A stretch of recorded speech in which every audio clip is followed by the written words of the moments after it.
Sige. 6.4 million. Sunil, teka lang, boy.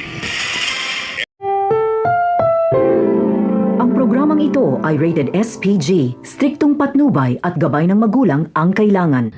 Sa pagpasok nila Pablo sa bar ni Boss Baste ay sa VIP room sila nakapwesto. May bilyaran kasi doon at gustong maglaro ni Pablo at naghanap pa nga siya ng makakalaro. At dahil negosyante si Boss Baste ay nakipaglaro siya kay Pablo. Magaling si Boss Baste magbilyar kaya natalo niya ng malaking halaga si Pablo. Nagalit si Pablo dahil wala siyang kalaban-laban.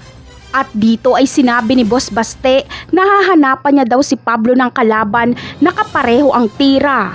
At ito nga ay si Tanggol. Bagamat aaminin ni Tanggol na hindi siya magaling magbilyar, ngunit hindi natin maipagkakaila na magaling talaga siya dahil laking bilyaran si Tanggol.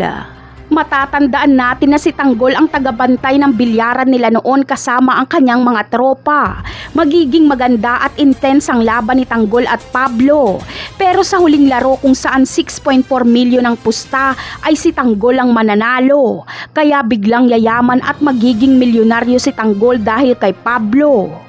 Samantala, dahil mataas ang pride ni Pablo ay hindi siya basta-basta tatanggap ng pagkatalo.